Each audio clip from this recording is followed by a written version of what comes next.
Promote చేయకపోతే దానికి న్యాయం చేసినట్టు కాదు అని.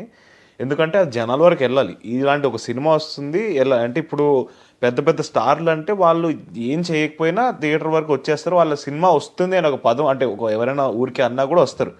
నేను కొత్తగా వచ్చాను కావాల్సినంత ప్రచారం వాళ్ళకి ఆటోమేటిక్ అయిపోతుంది. నేను కొత్తగా వస్తున్నాను కాబట్టి జనాలకి తెలిసి ఇలా ఓకే సినిమా వస్తుంది, ఈ సినిమా చూడడానికి వెళ్ళాలి అని అనిపించాలంటే విపరీతమైన ప్రమోషన్లు చేయాలి. అండ్ నేను కూడా అంటే ఇంకా కంప్లీట్గా ఫిక్స్ అయిపోయాను. అంటే చాలా మంచి సినిమా తీసాను సార్, అదైతే ఆ క్లారిటీ అయితే ఉంది. దాన్ని జనాల వరకు ఎలా తీసుకెళ్లాలనేదే ఇంకా ఈ ఆల్మోస్ట్ ఒక 1 month నుంచి నాన్ స్టాప్గా నడుస్తూనే ఉంది. చాలా కష్టపడుతున్నావు. అవును సార్. సో అది నాన్ స్టాప్గా చేస్తూనే ఉన్నాం. ఇంకా ప్రయత్నాలు జరుగుతూనే ఉన్నాయి.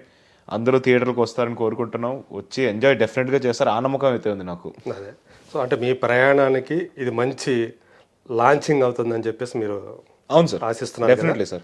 అంటే ఆ రోజు ప్రీ రిలీజ్ ఈవెంట్లో మీరు మాట్లాడిన మాటలు, అరే వీడి హీరోనా, అరే ఈడు కర్ర, ఈడేం మస్తు కర్రగా ఉన్నాడు, ఈడు హీరో అంటే ఈడు హీరో ముఖం కాదు, బొక్క, ఈడు వేస్ట్ హీరో మెటీరియల్ కాదు, నేను ఇలానే పుట్టా, ఇలానే ఉంటా.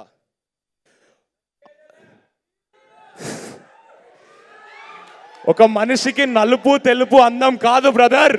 ఒక మనిషి సక్సెస్ని డిసైడ్ చేసేది ఆ మనిషి hard work, talent and discipline మాత్రమే డిసైడ్ చేస్తాయి.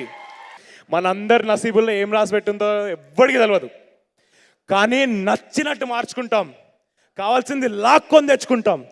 అది ఇజ్జత్ అయినా ఔకాదైనా. సో అందరూ కూడా ఎమోషనల్ అయ్యారు. సో చాలామంది కనెక్ట్ అయ్యారు కూడా.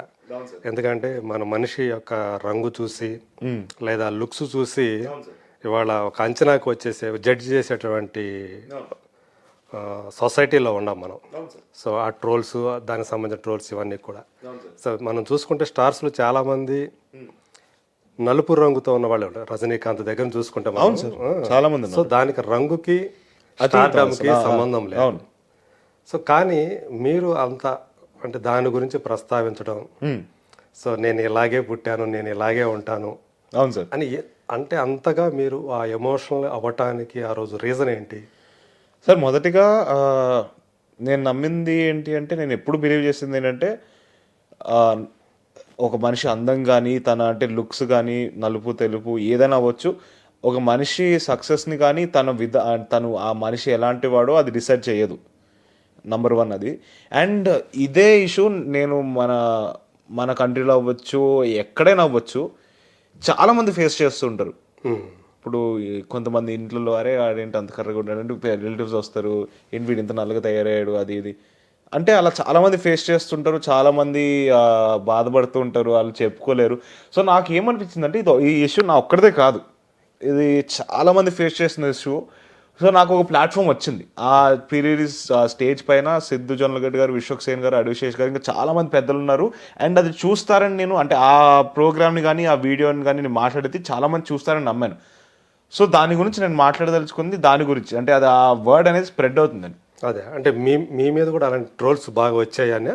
అవును సార్. అంటే నేను ట్రోల్స్ అని చెప్పలేను కానీ చాలా చదివాను, చాలా చూశాను. చాలామంది నా వెనకాల మాట్లాడడం కానీ నా డైరెక్ట్గా నాతో మాట్లాడడం కానీ చూశాను. సో నాకు అందుకే అంటే నా ఒక్కడికి మాత్రమే అంకితం కాదు అది, చూసే చాలా మందికి కూడా అంకితం. ఇప్పుడు రేపు పొద్దున్న ఇంకెవరినైనా కూడా అంటే ఇప్పుడు వాళ్ళ ఇంట్లో కానీ లేకపోతే ఎవరినైనా అంటే అరే వీడేంటి ఎంత కర్రగా ఉన్నాడు ఆ మాట రాకుండా ఉండాలి అంటే నా వంతు నేను ఎంత చేయగలుగుతానో చేద్దామని ఆ కోరికతో మాట్లాడాను. అండ్ డెఫినెట్లీ నేను కూడా ఇంకోటి ఏంటి చెప్పదలుచుకున్నానంటే, నాది నేను ఇలానే ఉంటాను, నేను ఇలానే పుట్టాను. నేను అద్దంలో నా మొహం చూసుకున్నప్పుడు నేను చాలా హ్యాపీగా ఉంటాను. ఈవెన్ మీ చెల్లెల గురించి కూడా ఎప్పుడైనా కనిపించినప్పుడు, ఏదైనా ఈవెంట్లో కనిపించినప్పుడు సొమ్ము కూతురు ఎలా ఉంది ఏంటి అని చెప్పేసి కామెంట్లు నాకు చాలా అందం కనిపిస్తుంది మా చెల్లి. అదే. అండ్ అందం అనేది ఒకరొకరి నుంచి మారిపోతూ ఉంటుంది. ఇప్పుడు ఎవరు ఇది అందంగా, ఇప్పుడు నేను ఒకరికి అందంగా కనిపించచ్చు, నేను ఇంకొకరికి చాలా దరిద్రంగా కనిపించచ్చు. సో అది పర్స్పెక్టివ్ మాత్రమే తప్పితే ఇదే అందం అని ఎవరు చెప్పలేరు, చెప్పకూడదు కూడా. అంటే మన దౌర్భాగ్యం ఏంటంటే సార్, ఈవెన్ పెళ్లిలో కూడా అవును సార్, అమ్మాయి కానీ అబ్బాయి కానీ తెల్లగా ఉందా, అవును ఎగ్జాక్ట్లీ అదే తెల్లగా ఉన్న వాళ్ళని పెళ్లి చేసుకోవాలి, అదే ఒకటి అమ్మాయి క్యారెక్టర్ కానీ లేకపోతే అబ్బాయి క్యారెక్టర్ కానీ ఎవరు ఫస్ట్ అంటే కనిపించేది చూస్తారు కానీ లోపల ఏముంది ఆ physical మనిషి, looks చూస్తారు తప్ప. లోపల మనిషి ఏంటి అంటే మనిషి మంచిగా చూసుకోగలుగుతాడు లేదా, ఇవన్నీ తర్వాత వస్తాయి. నాకు తెలిసి ఫస్ట్ అది ఆలోచించాలి కదా సార్. అవును. సో అమ్మ కూడా అప్పుడు నేను చూశాను అది సార్. మీరు ఆ మాటలు చెప్తా ఉంటే తను కూడా ఎమోషనల్ అవటం సార్. తర్వాత మీ స్పీచ్ అయిన తర్వాత తను వచ్చి మిమ్మల్ని ముద్దు పెట్టుకోవడం కావాలి. సో అమ్మ నాన్నలో మీకు సంబంధించి సో వాళ్ళ సపోర్ట్ ఎలా ఉంటుంది? సో డెఫినెట్గా డే 1 నుంచి నాకు అంటే మొదటిగా నాకు ఎక్కడ సపోర్ట్ చేశారు అంటే చిన్నప్పటి నుంచి నాకు ఒకటే మాట చెప్పారు, నీకు నచ్చింది నువ్వు చెయ్యి నీ లైఫ్లో, అది ఈరోజు నీకు యాక్టింగ్ అనిపించచ్చు, తర్వాత మారినా పర్వాలేదు, నీకు ఎప్పుడు ఏది నచ్చుతుందో దాన్నే ఫాలో అంటే నీ మనసు ఏం కోరుకుంటుందో దాన్నే ఫాలో. అంటే ఇప్పుడు నువ్వు నాకు ఎప్పుడు ఏ రోజు కూడా మా అమ్మ కానీ నాన్న కానీ తాత నాన్నమ్మ ఎవ్వరు చెప్పలేదు నువ్వు యాక్టరే అవ్వాలని, ఎవ్వరు చెప్పలేదు. లేదు నీకు ఇప్పుడు నీకు యాక్టర్ అవ్వాలని ఉంది కదా, తర్వాత నీకు మనసు మారినా నీకు వేరేది నచ్చినా అదేనా చెయ్యి అని చెప్పారు. లక్కీలీ నా మనసు మారలేదు, మారదు కూడా ఎప్పటికీ, నేను ఇదే చేస్తుంటాను. బట్ అది ఫస్ట్ అలా సపోర్ట్ ఇచ్చారు సార్. అండ్ సినిమా పరంగా వస్తే యాక్టింగ్ గురించి కానీ చాలా నేర్చుకున్నాను నాన్న దగ్గర నుంచి, అమ్మ దగ్గర నుంచి. చాలా మందికి తెలియంది ఏంటంటే మా అమ్మ ఒక నేషనల్ అవార్డ్ విన్నర్. ఆవిడ యాంకరింగ్ స్టార్ట్ చేయకముందు ప్లేలు చేసేవారు. పుత్రకామేష్టి అని ఢిల్లీకి ఒక ప్లేని తీసుకొని వెళ్ళారు, స్టేజ్ ప్లే. దానికి బెస్ట్ యాక్ట్రెస్ అవార్డు కూడా వచ్చింది. సో ఆవిడ దగ్గర నుంచి కూడా చాలా యాక్టింగ్ టిప్స్ కానీ ఇవన్నీ చాలా తీసుకున్న రోజులు ఉన్నాయి. సో డెఫినెట్గా వాళ్ళిద్దరూ లేకపోతే మా తాత నాన్నమ్మ వీళ్ళు ఎవ్వరు లేకపోతే వాళ్ళందరూ కూడా యాక్టర్లే. వీళ్ళందరూ లేకపోతే నేను ఈరోజు అంటే ఇప్పుడు మీరు అంటున్న యాక్టింగ్ కానీ ఇప్పుడు చూస్తున్న స్క్రీన్లో యాక్టింగ్ కానీ ఏది అయ్యి ఉండేది కాదు. డెఫినెట్గా who I'm today is completely because of my family. అదేలే, అంటే చిన్నప్పటి నుంచి మీ చిన్నతనంలో తాతయ్యని నాయనమ్మని చూశారు. సో వాళ్ళు చాలా మంది యాక్టర్లకు వాళ్ళు నటన నేర్పించడం చూశారు. అవును సార్. అట్లాగే నాన్న నటుడు అయ్యాడు, అమ్మ యాంకరు. సో తను కూడా తనలో మంచి నటి ఉంది. ఇవన్నీ చూసేటప్పుడే ఆ ఇంట్రెస్ట్ అనేది ఆ చిన్నతనంలోనే మీకు కలిగిందంటారా, లేకపోతే?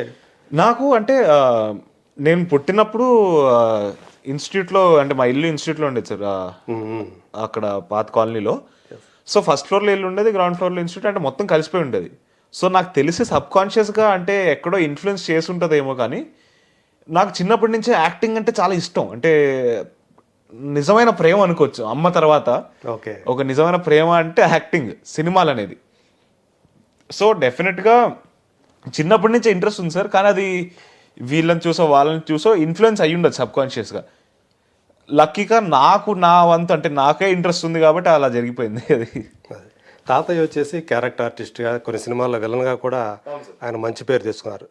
బట్ ఒక స్టార్ యాక్టర్ అని అనిపించుకోలేకపోయారు. అవును సార్. నాన్న చూసుకున్నా కానీ నాన్న కూడా కొన్ని సినిమాల్లో హీరోగా చేశారు, తర్వాత తను కూడా క్యారెక్టర్ ఆర్టిస్ట్గా స్థిరపడ్డారు. అవును సార్. సో వాళ్ళిద్దరిని పోల్చుకుంటే మీకంటూ ఒక గోల్ ఏర్పరచుకున్నారా, ఏదైనా ఒక యాక్టరో లేకపోతే ఒక హీరోగానో? అవును సార్. నేను రాణించాలి, పేరు సంపాదించుకోవాలి, అలాంటిది ఏదైనా ఉందా? అంటే వాళ్ళు సాధించలేనిది ఏదైనా సాధించాలి అన్నట్లుగా. నంబర్ 1 ఏంటంటే సార్, వాళ్ళు చాలా సాధించారు. డెఫినెట్గా వాళ్ళ పరిధుల్లో కానీ వాళ్ళకు ఉండే సిచ్యువేషన్స్ పరంగా వాళ్ళు చాలా అంటే చాలా సాధించారు. చాలా గొప్ప పేర్లు తెచ్చుకున్నారు ఇద్దరు, అండ్ అమ్మ కూడా అలాగే. అండ్ నాకంటూ నా గోల్స్ ఉన్నాయి సార్ డెఫినెట్గా. అంటే వాళ్ళ గోల్స్ ఎలాగుంటాయో నాకు నా సపరేట్ గోల్స్ ఉన్నాయి. ఇప్పుడు వాళ్ళది తక్కువ చేయడం కానీ నాది ఎక్కువ చేయడం కానీ అస్సలు చేయను. నా గోల్ నాది. ఓకే. సో డెఫినెట్గా నాకు అంటే రాణించాలి అనే పదం వాడకుండా డెఫినెట్గా అంటే నాకు నా అంబిషన్స్ ఉన్నాయి. నేను ఒక లెవెల్లో ఊహించుకుంటున్నాను నన్ను. అది నేను కష్టపడో ఏదో ఒకటి చేసో రీచ్ అవుతాను. కథానాయకుడుగా అనొచ్చు. ఎస్, కథానాయకుడుగా అండ్ ఆ స్టోరీని డ్రైవ్ చేసే క్యారెక్టర్గా. ఓకే. అంటే అది కథానాయకుడే అవ్వచ్చు. సో అలా డెఫినెట్గా నేను పేరు తెచ్చుకోవాలని కోరుకుంటున్నా. అండ్ అది నా కోరిక సార్. అండ్ వాళ్ళ సందర్భాలు వాళ్ళకు ఉండే సిచ్యువేషన్స్ డెఫినెట్గా వేరు. తాతకి అప్పుడు నాకు బాగా గుర్తు, నాన్న చెప్తాడు, ఇన్స్టిట్యూట్ అప్పుడు ఫస్ట్ యాక్టింగ్ ఇన్స్టిట్యూట్ మొదలెట్టి టీచింగ్ చేశారు చెన్నై మద్రాస్ ఫిల్మ్ ఇన్స్టిట్యూట్లో. తర్వాత తాత సినిమాలకు వచ్చారు, డైరెక్షన్ చేశారు, అని చేశారు, మంచి పేరు వచ్చింది. అప్పుడు ఎవరో అంటే నాకు గుర్తులేదు ఎవరు మాట్లాడారో కొంచెం భయపెట్టారు, చూసుకో దేవదాస్ ఇప్పుడు ఇలా వస్తున్నావు, ఈ వైపు వస్తున్నావు, రెండూ కాకుండా అయిపోతుందేమో, ఒక వైపు ఫిక్స్ అయిపోను. డైరెక్షన్ వైపు వచ్చినప్పుడు డైరెక్షన్ వైపు వచ్చినప్పుడు ఇప్పుడు బాగా ఒక టీచర్గా చాలా బాగా పేరు వస్తుంది, రెండూ కాకుండా అయిపోకుండా ఉండాలి, ఒక దానికి ఫిక్స్ అయిపో అని చెప్తే ఇంకా మా తాతకి అప్పటికి ఉండే సిచ్యువేషన్ బట్టి నాకు తెలిసి అలా సెటిల్ అయిపోయారు. ఓకే. సో నాన్నకుండే చాలా సందర్భాలు కానీ ఇంకా ఏమేమో ఉండుంటాయి, దానివల్ల వాళ్ళు దాన్ని ఇంకా ఫోకస్డ్గా అప్పుడు ముందరకు తీసుకెళ్ళలేదు. అండ్ నేను డెఫినెట్గా చచ్చో చెడో ఏదో ఒకటి చేసి ఇక్కడే ఉంటాను, నా పేరు నేను సంపాదించుకుంటా. అదే సో అందులో మొట్టమొదట నిర్మలా కాన్వెంట్లో అవును సార్. మిమ్మల్ని మీరు ఒకసారి టెస్ట్ చేసుకున్నట్టున్నారు. అవును సార్. ఆ తర్వాత ఎందుకు కావాలని గ్యాప్ తీసుకోవటం, అంటే ఏజ్ గురించి చదువు మీద దృష్టి పెట్టాలని? ఏజ్ గురించి సార్, డెఫినెట్గా ఏజ్ గురించి, చదువు గురించి. కానీ చదువు ఎప్పుడు సరిగ్గా ఎక్కలేదు, అది వేరే విషయం లేండి. బట్ నిర్మలా కాన్వెంట్ చేసినప్పుడు చాలా చిన్నోండి. అంటే నేను ఎక్స్పీరియన్స్ చేయడానికి, అంటే సెట్ ఎలా ఉంటుంది, సెట్లో డైనమిక్స్ ఏంటి, అంటే ఏం జరుగుతూ ఉంటుంది, ప్రైమరీగా ఒక యాక్టింగ్ ఎక్స్పీరియన్స్ కానీ ఇవన్నీ వస్తాయి కదా అని చేసింది. అండ్ డెఫినెట్గా చాలా నేర్చుకున్నానంటే ఆ సెట్లో సినిమాటోగ్రఫర్లో త్రూ కానీ అబ్జర్వ్ చేసి కానీ లైటింగ్ ఏం చేస్తున్నారు అవన్నీ, అంటే అప్పుడు ఉండే అండర్స్టాండింగ్. నాగార్జున గారిని కలిసారా? కలిసా సార్. అప్పుడు ఒక సీన్ కూడా ఉంది, అది సినిమాలో ఉందో లేదు నాకు గుర్తులేదు. ఒక సీన్. సో కలిసాను సార్ డెఫినెట్గా. ఓకే. మొన్న బిగ్ బాస్కి వెళ్ళినాం ఫినాలికి, గ్రాండ్ ఫినాలికి, ఆయన అక్కడికి కలిసాను. ఓకే. సో ఆయన ఎప్పుడన్నా ఆయన సలహాలు కానీ ఇవ్వటం కానీ అట్లాంటి ఏదైనా జరిగిందా అప్పుడు నిర్మలా కాన్వెంట్ టైంలో కానీ తర్వాత కానీ? అంత అంటే మాకు ఆయనకి అంత టైం లేదు సార్. డెఫినెట్గా ఆయన టైం ఉంటే ఆయన మాట్లాడి ఉండేవాళ్ళని, ఆయనతో అడిగి ఉండేవాడిని. మొన్న ఒక వీడియో కూడా చేస్తాం, అంటే ఆయనతో. అంటే ఆయన ఎంత అంటే లైక్ నాకు గొప్ప విషయం ఏంటంటే ఆ గ్రాండ్ ఫినాలే రోజు ఆయన అంటే అయిపోయింది, మా స్టేజ్ పనికి వెళ్ళాం, అయిపోయింది. ఆయనకి బ్రేక్ వచ్చినప్పుడు ఒక రీల్ చేస్తారా సార్ అని అడిగాం. అంటే మా సినిమాకి సంబంధించింది ఏం లేదు. మేము నాకు అక్కడ ఒక డౌట్ వచ్చింది. మీరు చూస్తేనేమో అక్కడ విజయవాడలో ఏడో ఆ రోజు ప్రోగ్రామ్ ఏదో ఉంది మీకు? అవును సార్. అంటే ఆ shooting Bigg Boss the 1 day ముందు అయిపోయింది. ఓకే. సో మీ పార్ట్ వరకు 1 day ముందు వచ్చేసి? అవును. చేసి తర్వాత మేము విజయవాడకి వెళ్ళిపోయాం, అక్కడ కాలేజ్ దీనికి వెళ్ళిపోయాం. రైట్. ఈ బిగ్ బాస్ షోలు అన్ని మధ్యలో ఆయన బ్రేక్ లో ఒక రీల్ చేస్తారు సార్. మాతో ఏం లేదు, మిమ్మల్ని వచ్చి బబుల్ గమ్ లవ్ స్టోరీ కాబట్టి ఎలా లవ్ చేయాలి ఇవన్నీ అడిగితే ఆయన ఆ షూటింగ్ మధ్యలో బ్రేక్ లో ఆయన చేశారు మాకోసం ఒక రీల్. అండ్ ఫస్ట్ ఏమైందంటే షూట్ చేసే కెమెరామెన్ వాళ్ళు ఆడియో రికార్డ్ చేయలేదు. తర్వాత వచ్చి పదాలు తెలియని పెదవులకు అమృత వాక్యం అమ్మ. సంతానలేమి సమస్యతో బాధపడుతున్న ప్రతి స్త్రీమూర్తి బాధను మేము అర్థం చేసుకోగలం. 49 వరల్డ్ బెస్ట్ ఎంబ్రియాలజీ ల్యాబ్ మరియు జిల్ట్రిక్స్ అలారం సిస్టాన్ని మొట్టమొదటిసారిగా ఏపీ మరియు తెలంగాణలో ఈ నెల 9న ప్రముఖ సినీ నటి స్నేహ, స్పెయిన్ దేశానికి చెందిన international senior embryologist Javier Herrera గారు ప్రారంభించారు. ఈ శుభతరుణంలో రక్త పరీక్షలు, AMH test, RBS, సెమిన్ analysis, ultrasound scan, follicle scan ఈ నెల 31 వరకు ఉచితంగా అందిస్తుంది. 49 అంటే సంతానం, 49 అంటే సంతోషం.